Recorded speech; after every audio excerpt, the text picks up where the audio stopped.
मित्रांनो, शालिनी भक्तिसागरमध्ये तुमचे मनपूर्वक स्वागत आहे। श्री अवधूत चिंतन श्री गुरुदेव दत्त श्री स्वामी समर्थ। मित्रांनो, स्वामी महाराज तुमच्या सर्व चांगल्या इच्छा लवकरात लवकर पूर्ण करो ही मी स्वामींच्या चरणी प्रार्थना करते। आणि आज या श्री शिवलीला अमृत कथासार यामधल्या 13व्या अध्यायाला सुरुवात करते। तर आतापर्यंत आपण 12 अध्याय ऐकून चुकलो आहोत, तर आता आपण 13व्या अध्यायाला सुरुवात करणार आहोत। शिव पार्वतीचा विवाह आणि कार्तिक स्वामीचा जन्म। खूप छान कथा आहे, शेवटपर्यंत ऐका। ही कथा ऐकली म्हणजे आपल्याला 1000 गायी दान केल्याचे पुण्यफळाची प्राप्ती होईल। आणि कार्तिक स्वामीच्या जन्माची कथा आहे, तर याच्याने आपल्याला 12 महिने जे काही काम पूजा पाठ आपण केली असेल तेवढे पुण्य आपल्याला फक्त ही कथा कार्तिक स्वामीच्या जन्माची कथाने आपल्याला संपूर्ण 12 महिन्याच्या पुण्यफळाची प्राप्ती होईल। जर कोणी नवीन आलं असेल चॅनलला सतत सबस्क्राईब करा, ऑलवर क्लिक करा आणि जास्तीत जास्त जणांना शेअर करा। तुम्ही कुठून कोणत्या गावाहून माझी कथा ऐकत आहोत तर गावाचं नाव कमेंट्समध्ये नक्की करा। जय श्री महाकाल नाहीतर कमेंट्सला करा। श्री गणेशाय नमो नमः। अर्पणेचा हृदयनाथ भोळा साम सदाशिव, कर्पूर गौरा नीलकंठा, गजाननाचा पिता असा जो शंकर, त्याच्या चरणावर आधी सगळेजण नम्र होऊन वंदन करूया। सुशौनिक व इतर ऋषींना सांगू लागले। अध्याय 13वा आहे, शिव पार्वतीचा विवाह आणि कार्तिक स्वामीचा जन्म। फार वर्षापूर्वी एकदा दक्ष राजाने एक महायज्ञ सुरू केला होता। शंकरांना त्याने मुळीच आमंत्रण दिले नव्हते, इतर सर्व देवांना मात्र मानाने बोलवले होते। ब्रह्मदेव आणि विष्णू सुद्धा ज्याला नेहमी वंदन करीत असतात त्या शंकराने त्याने जाणून बुजून मुद्दामच वगळले होते।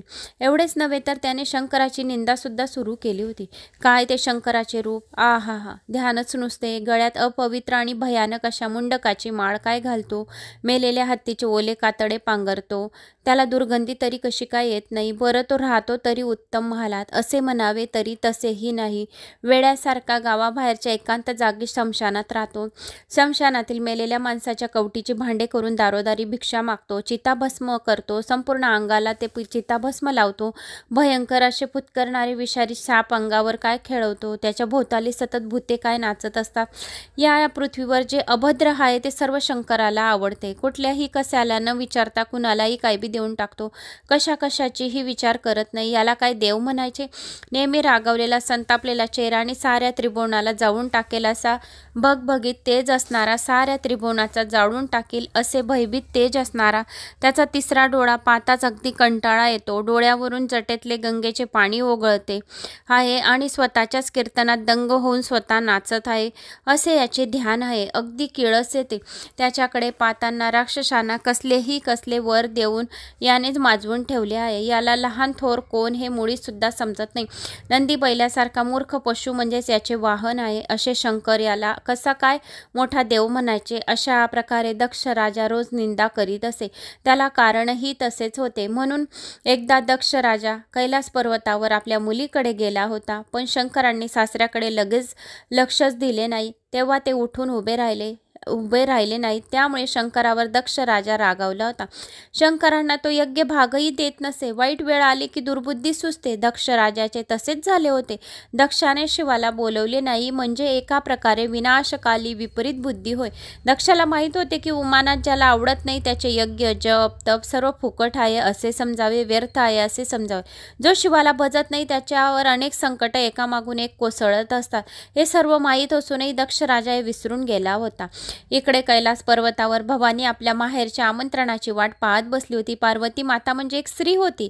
बाहेरची होड सर्वांना राहते तर माहेरची ओढ तिलाही फार होती। माझ्या वडिलांच्या घरी आता यज्ञ होणार आहे, त्याचे बोलवणे का नाही आले? त्याची कन्या आहे मी, मला माहेरचे बोलवणे येणार। दक्ष राजा आपल्या कन्याला कसे विसरतील?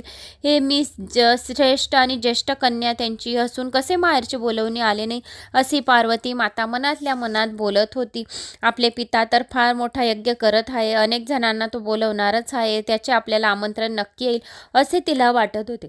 अर्पणा शंकरांना म्हणाली, देवा माझ्या सर्व बहिणींना पित्याने यज्ञाकरता आमंत्रण दिले आहे असे मला नक्की माहिती आहे, मग तो मला आमंत्रण द्यायचे चुकून विसरला आहे का काय ते समजत नाही। त्याचे बोलणे आले नसले की मगच मी जाऊ का माहेरी, असे ती शंकरांना म्हणाली. माझ्या बहिणी मेवणे इतर माहेरच्या नातेवाईकांची भेट तरी होईल या निमित्ताने. तेव्हा शंकर म्हणाले, हे सुंदरी, तू तिथे जाऊ नकोस असे मला वाटते. तुझा पिता माझा नेहमी रागराग करीत असतो, माझी नेहमी निंदा करतो, हे तुला चांगले माहीत आहे. त्यामुळे तो तुझाही अपमान करेल. ज्याला आपल्याबद्दल प्रेम नाही त्याचे तोंडही पाहू नये, शंकर असे सांगत आहे. तोच तोंडाने नारायण नारायण असे म्हणत नारद मुनी कैलासावर आले. ते पार्वतीला म्हणाले, देवी, आपल्या वडिलांच्या घरी जाण्यासाठी मुलीने आमंत्रणाची किंवा मानाची वाट कधीच पाहू नये असे नारदाने पार्वती मातेला सांगितले. पार्वती मातेला ते एकदम पटले आणि ती आपल्या पती शंकर यांच्या बोलण्याकडे दुर्लक्ष करून नंदीवर बसून चटकन दक्ष राजाकडे जाण्यासाठी निघाली. तिने आपल्याबरोबर भूतगण घेतले. अशा तऱ्हेने सर्वजण चालत असताना दक्ष राजाच्या घर आले. राजाच्या घरासमोर खूप मोठा यज्ञ सुंदर असा मंडप घातला होता. सर्व देव आणि ऋषी मंडपात सन्मानपूर्वक आपापल्या आसनावर बसले होते. फक्त शंकराशिवाय सर्व देवांना दक्ष राजाने मानाचे स्थान दिले होते. दक्ष राजाने सर्व देवांची आणि ऋषींची यथासांग पूजा केली होती. दक्ष राजा यज्ञाच्या होमाजवळ बसून होम कुंडामध्ये आहुती टाकत होता. भवानीला तेथे आलेली पाहून आलेल्या सर्व देवांना ऋषींवर नजर वर करून नसते पाहिले देखील नाही.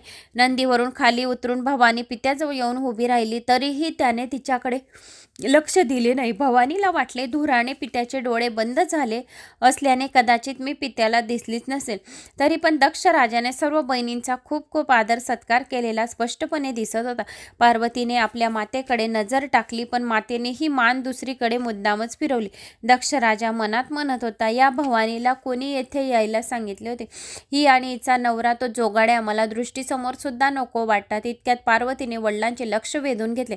तेव्हा पार्वती, तुला कोणी बोलवणं केले होते? माझ्या डोळ्यासमोर तू आणि तुझा पती नकोय. काय तुझा पतीचा अवतार न काय त्याचे राहणे वेड्यासारखे. तो स्मशानात काय राहतो, पूर्ण अंगावर राग काय फासडतो. माझ्या डोळ्यासमोरून जा असे दक्ष राजाने पार्वती मातेला बोलले. असे पार्वतीकडे पाहत दक्ष राजा बोलला. आपल्या अशा तऱ्हेने चाललेली उपेक्षा पाहून आदी माया, आदी शक्ती, ब्रह्मांडाची स्वामिनी, अनंत ब्रह्मांडाची स्वामिनी असलेली पार्वती मनामधून अतिशय संतापली. तिचा चेहऱ्यावरचा संताप पाहून सर्व देव खूप घाबरले. आता पुढे काय होते याची सर्वजण चिंता करू लागले. संतापलेल्या पार्वतीने विजेसारखी एकदम समोरच्या हवन कुंडातच उडी टाकली. त्याबरोबर सगळी पृथ्वी डळमळू लागली. शेषनाग सुद्धा थरथर कापू लागला. वैकुंठ आणि कैलास उलटे पालटे झाले. यमराज सुद्धा अतिशय घाबरला. पार्वती बरोबर आलेले सर्व शिवगण लगेच तसेच धावत धावत परत शंकराजवळ आले आणि दक्षाच्या यज्ञ मंडपात घडलेला प्रकार त्यांनी सविस्तरपणे जसाचा तसा शंकरांना सांगितला. हे ऐकताच शंकर आश्चर्य व संतापाने म्हणाले, काय पार्वतीने यज्ञ कुंडात उडी टाकली हे खरे आहे? माझ्या गणांनो, माझी शक्ती दक्षाला दाखवतो. शंकर संतापाने लाल लाल झाले आणि आपल्या जटा रागाने आपटायला सुरुवात केली. प्रलय, अग्नी आणि 12 सूर्य जर एकत्र झाले तसे शंकर भयंकर असे दगदगते रूप दिसेल तसे अत्यंत तेजस्वी वीरभद्र तेथे आले. त्यांच्या तेजात चंद्र सूर्य सुद्धा डळमळत होते. आकाशाला झोडपल्यामुळे की काय चांदण्यांचा सडा पडला होता. पृथ्वी पार बुडू लागली होती. 14 लोकात आवाज दुमदुमत होता. इकडे दक्षाच्या घरी सुद्धा रक्ताचा पाऊस पडायला लागला. दिवसा दक्षाच्या नगरीत सर्वत्र घुबडे ओरडू लागली. शंकराचे एकदम वेगळे रूप पाहून दक्षाच्या अंगातली सारी शक्ती एकदम लोप पावली आणि अतिशय रागावलेला वीरभद्र शंकराची स्तुती करून कैलासावर निघाला. त्याच्याबरोबर 21 कोटी पद्मे एवढे अफाट सैन्य होते. 8 कोटी गण बरोबर घेऊन त्याच्या मागून शंकरही निघाले. शिवाचा पुत्र गणपती सर्वांच्या पुढे होता. रागावलेला वीरभद्र सैन्य घेऊन चालून आला होता. हे पाहतात दक्षाच्या घरी जमलेले देव, ऋषी, ब्राह्मण सर्व वाट फुटेल तिकडे पळू लागले. तिन्ही लोकात अतिशयच आक्रोश सुरू झाला. प्रलयकालाच्या अग्नीने सुद्धा आता उग्र रूप धारण केले. वीरभद्राची भीती घेऊन पळताना अनेकाची फजिती झाली. काहीची पळता पळता धोत्रे सुटले. काहींना अत्यंत घाबरल्याने धोत्रातच मलमूत्र विसर्जन केले. कोंबड्याचे रूप घेऊन चंद्र धूम पळाला. बगड्याचा वेश घेऊन यमाने आपले खरे रूप दडवले.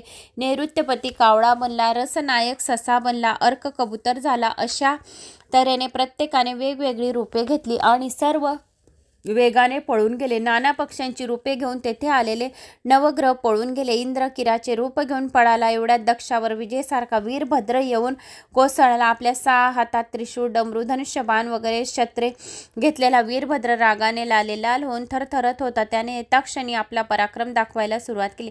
पुरुषाच्या सगळेच्या सगळे दात पाडून टाकले. भगदेवाचे डोळे फोडून त्याला पार आंधळा बनवले, ऋतत्वाच्या मिशा उपटून तोडल्या, अनेकांना पाय धरून गरागरा फिरवून जमिनीवर आपटले, अनेकांचे हातपाय मोडले. वीरभद्राला पाहताच काही जणांचे तर प्राणच तत्काळ निघून गेले. वीरभद्राचे पाठोपाठ रागावलेले शंकर सुद्धा आले आणि त्यांनी दक्ष पुतण्याला ठार मारले.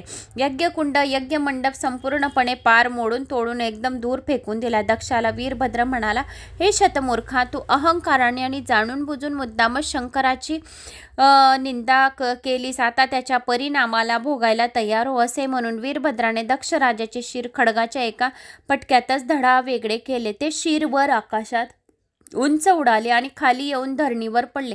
वीरभद्र त्या शिरावर नाचला आणि त्या शिराचा पार चेंदामेंदा करून टाकला. इकडे भयभीत झालेले सर्व देव विष्णूसह शंकराभोवती जमले आणि त्यांची स्तुती करू लागले. त्यांनी शंकराला विनंती केली, शंकरा, दक्ष अपराधी आहे, पण तो शेवटी आपला सासरा आहे. त्याला क्षमा करा आणि पुन्हा जिवंत करा.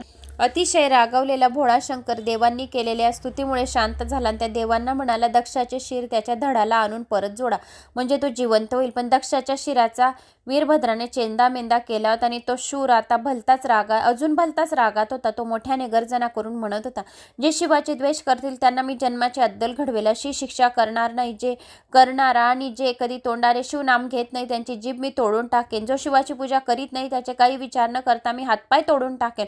जो शिवालयात जात नाही त्याला जन्मभर ठार आंधळा करेल. विष्णू मोठा शंकरला आणि याच्यात भेदाभेद करेल, म्हणजे त्यांची जीवे मारून टाकेल. मी दक्षाचे शिर तुम्हाला देणार नाही असे वीरभद्राने म्हटले. मी जीवे मारून टाकेन. मी दक्षाचे शिर तुम्हाला देत नाही. काय करायचे ते करून घ्या. बघूया आता माझ्याशी 2 हात करायला तयार व्हा.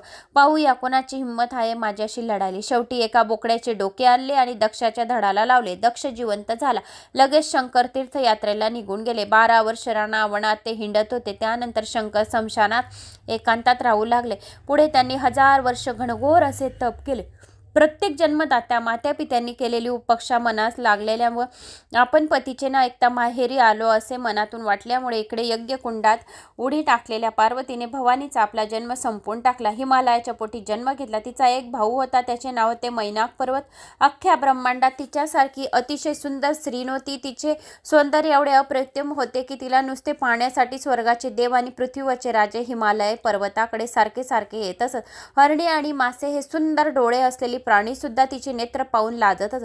स्वर्गातील सूर्योत्तम अशा अप्सराचे सौंदर्य तिच्यापुढे फिक्के पडत होते. मोठे मोठे लांब लांब असे तेजस्वी नेत्र, निर्मळ मुखकमल, गोड आवाज, अतिशय नाजूक सावळी अंगकांती तिला खूपच शोभून दिसत होती. आणि मग तिने आता आदिमाया जगदंबाईने तिच्या स्वरूपात आदिमाया आता पुन्हा एकदा कन्या रूपाने हिमालयाच्या पोटी अवतरली. आणि मग तिच्या अंगाचा सुवास त्रिभुवनाला वेळ लावत होता. ती बोलू लागली.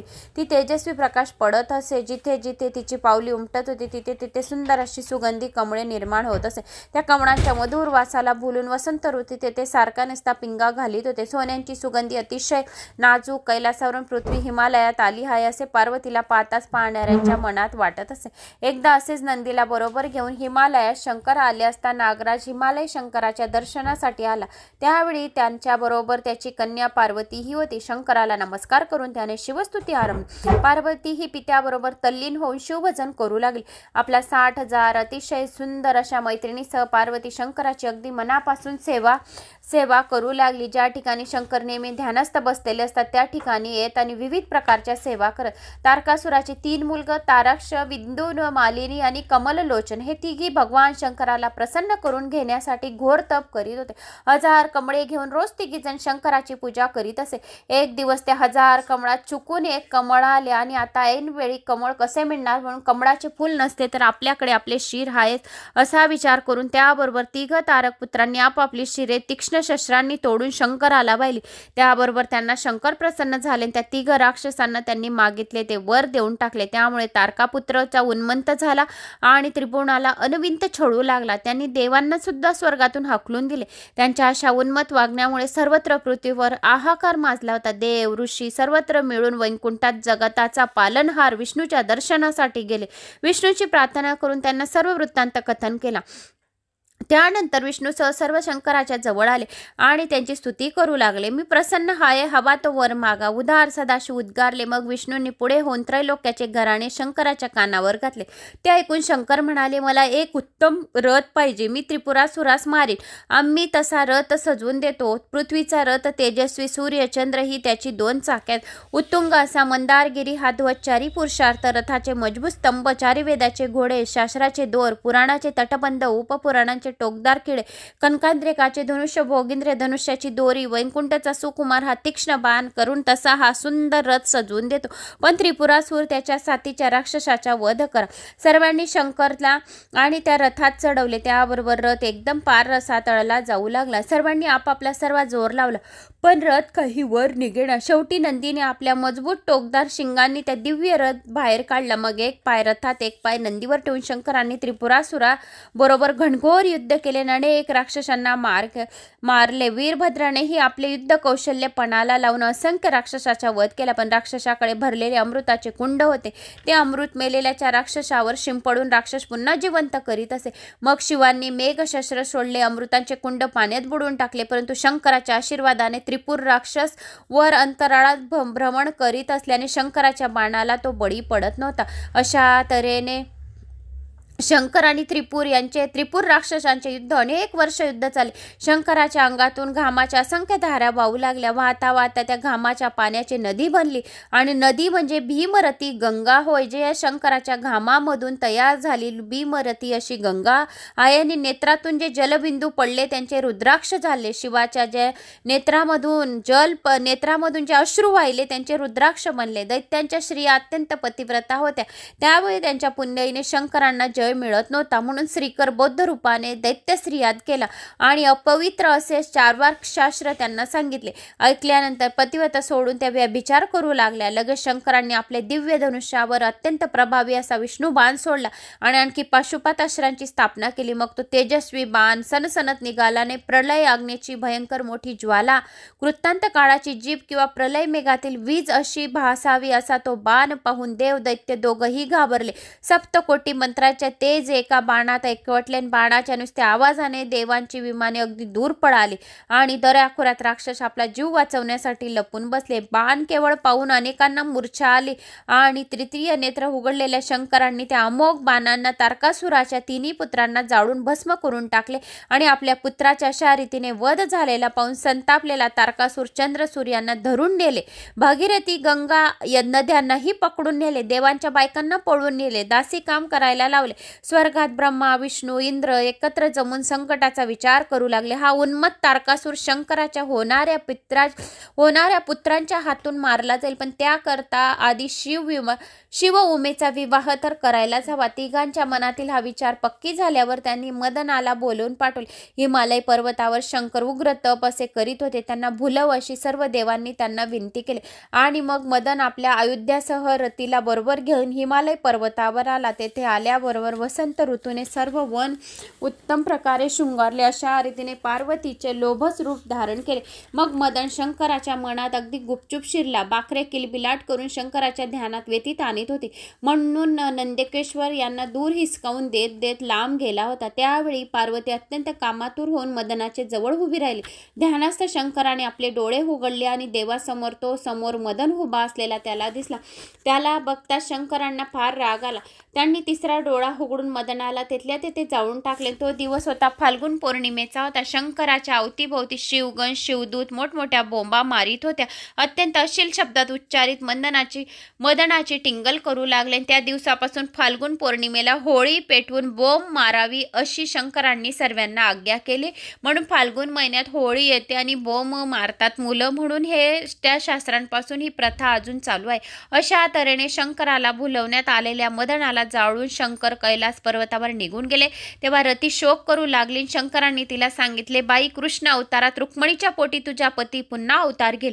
ब्रह्मदेवाने आपल्या कन्येचा उपभोग मदनाने घेतला, म्हणून मदनाला तू शंकराच्या दृष्टीने भस्म होशील असा शाप दिला होता. अशा रीतीने शंकराकडून मदनाचा शेवट झाला. इकडे हिमालयाची कन्या पार्वती शंकर प्राप्तीसाठी कडक व्रत करीत होती. सप्तऋषींनी पार्वतीची इच्छा पुरी करा अशी शंकरांना विनंती केली. ते म्हणाले, हे शंकरा, पृथ्वीवर कैलास पर्वतातील हिमालय कन्या आपल्या प्रस्तवस्थ उपास करीत आहे, आपण तिचे व्रत आचरण करावे. तेव्हा सप्त ऋषींनी म्हणाले की तुम्ही त्यांची इच्छा पूर्ण करा असे सांगितले आणि मग मी आजच हिमालयात जाऊन भक्तांचे दर्शन घेतो असे सांगितले. खरोखरच पार्वती आपल्याशी विवाह करू इच्छितो आहे हे जाणण्यासाठी पार्वतीची परीक्षा बघण्यासाठी बटूचा वेश घेऊन शंकर तिच्या जवळ आले. तिला समजावत म्हणाले, वेडे, त्या शंकरासाठी तू एवढे तप कशाला करत आहे? तू राजकन्या आहे तर तो शंकर अगदी भिकारी आहे, महाक्रोधी आहे, हत्तीचे ओले कातडे पांघरतो, वाटेल ती कातडी नेसतो, त्या कातड्यांचा वास अंगाला येत असेल, सापांना अलंकार समजून आपल्या गळ्यात बांधून घेतो, स्मशानात राहतो, त्याच्या भोवताली भूते नाचत असतात, अशा त्या वृद्ध म्हाताऱ्यापेक्षा तू सुंदर विलासी अशा विष्णूला मनाने पती म्हणून स्वीकारून काय माळ घालीत नाहीस? तुझ्यासारख्या सुकुमार स्त्रीला तो जोगाड्या शंकर मुळीच शोभत नाही असा तो बटूचा वेश धारण करून आलेले शंकर पार्वती मातेला म्हणत होते. बटूचे ते भाषण ऐकून पार्वती अतिशय संतापली व म्हणाली, अरे बटू, तू ब्राह्मण आहेस म्हणून मी गप्प बसली आहे, नाहीतर मी तुला भयंकर शाप देईल. असं आपण शिवनामाने पवित्र झालेल्या वाणीने मी अभद्र शब्द उच्चारणार नाही. शिवाची निंदा करणाऱ्याचे तोंडही पाहू नये. तू आता येऊन निघून जा, नाहीतर माझा संतापनावर झाला की मी तुला शाप देईन. दुर्गेचा तो निश्चय पाहून बटूने तेथेच आपले खरे स्वरूप प्रकट केले. लगेच पार्वतीने शंकराचे चरण घट्ट धरून ठेवले आणि आपल्याशी विवाह करावा असे त्याला विनवले. पार्वतीची भक्ती प्रेम पाहून शंकर तिच्यावर अत्यंत खुश झाले. ते लगेच हो म्हणाले आणि पार्वतीला आश्वासन देऊन शंकर कैलासाकडे निघून गेले आणि पार्वतीने वडिलांकडे आली आणि रीतसर धर्मशास्त्रांप्रमाणे सप्तऋषींना शंकरांनी हिमालयाकडे पाठवले. अधरुतीने पार्वतीला म्हणाले आणि शंकर पार्वतीचा जोडा उत्तम आहे असे सांगितले. सप्तऋषींनी संवत्सरातील मदनांचा परिपूर्ण शृंगार व सृष्टीत उत्तम प्रकारे प्रकट करणाऱ्या चैत्र मासात शुद्ध अष्टमीला हा विवाह व्हावा असे शंकराचा सासरा हिमालयाला सांगितले आणि ते घरी गेले. शंकर पार्वतीचा विवाह होऊन एकदाच त्यांना पुत्र होतो कधी आणि तारकासूर राक्षसाचा वध होऊन सर्व पृथ्वी त्याच्या छळातून भयमुक्त होते कधी याची सर्व देव अगदी आतुरतेने वाट पाहत होते.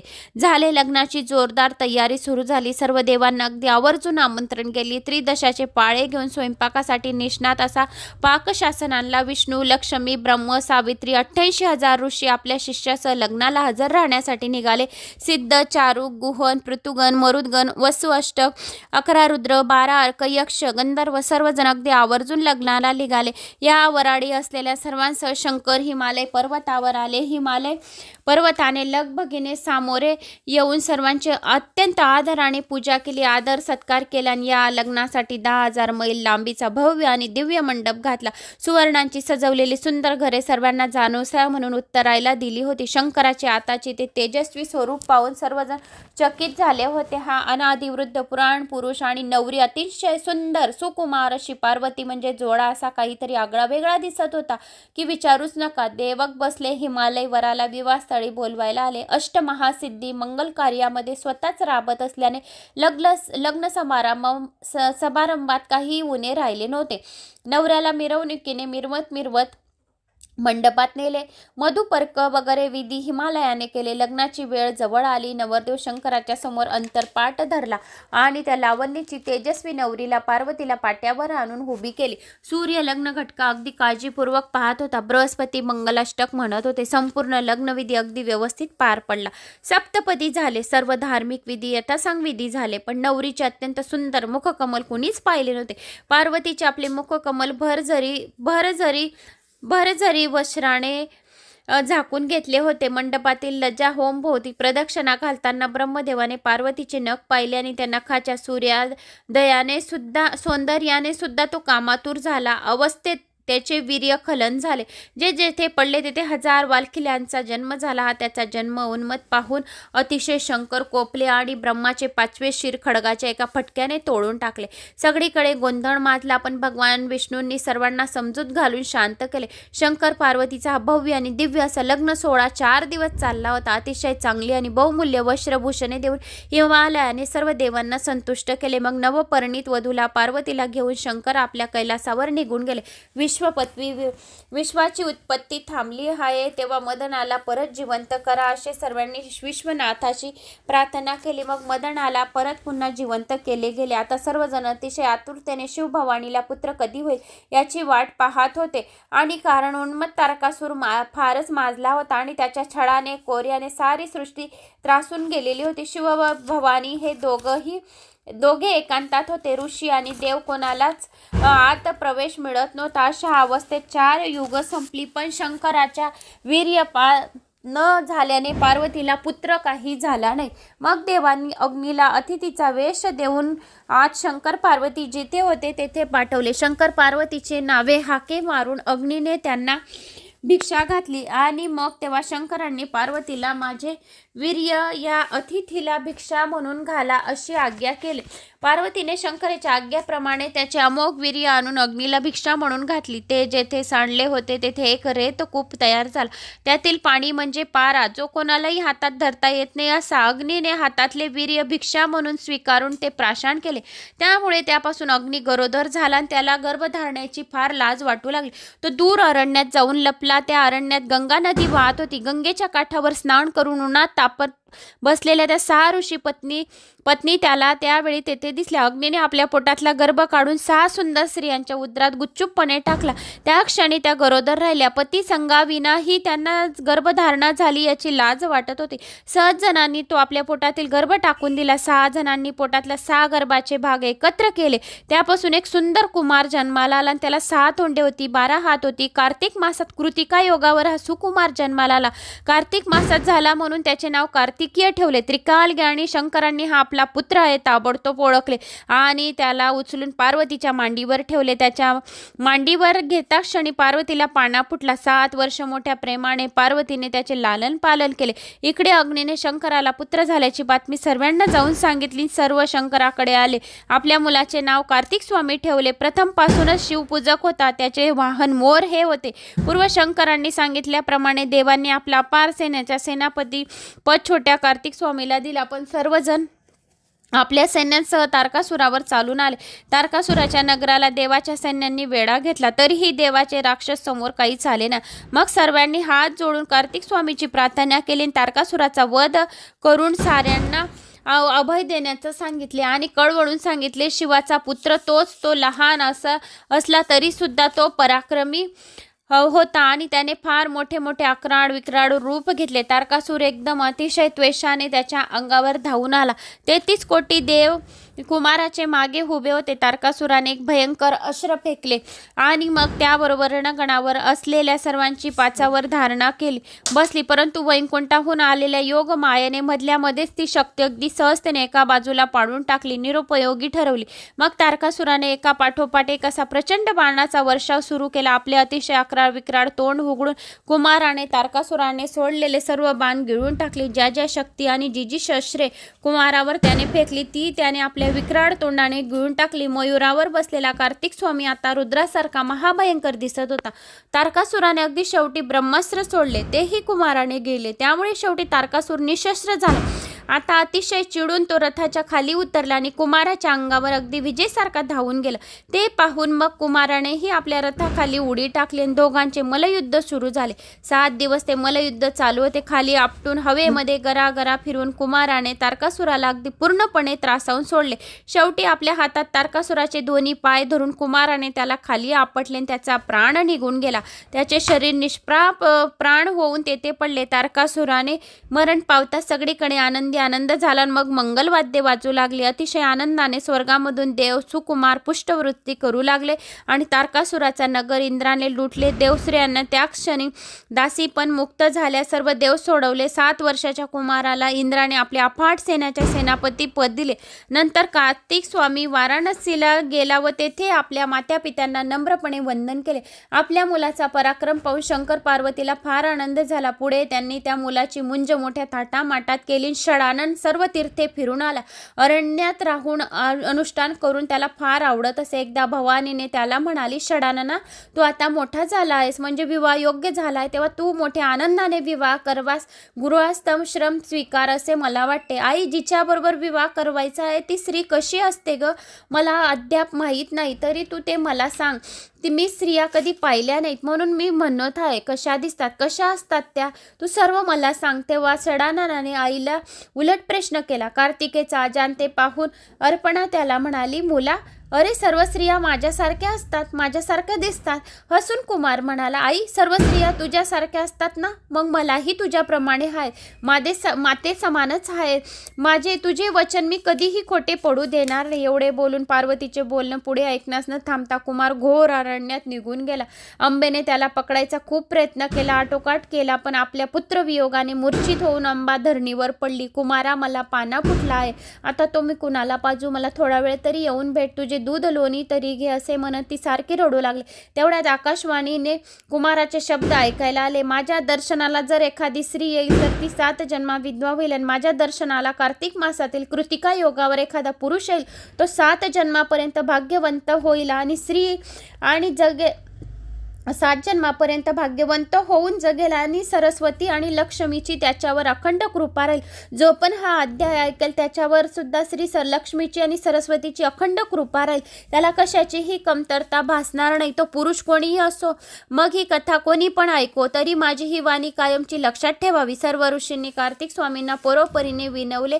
तुझी माता तुझ्या दर्शनाकरता अतिशय व्याकुळ झाली आहे, तिला एकदा जाऊन भेट. मग कार्तिक स्वामी पुन्हा एकदा वाराणसीला गेले आणि आपली माता शिवभवानीला भेटले.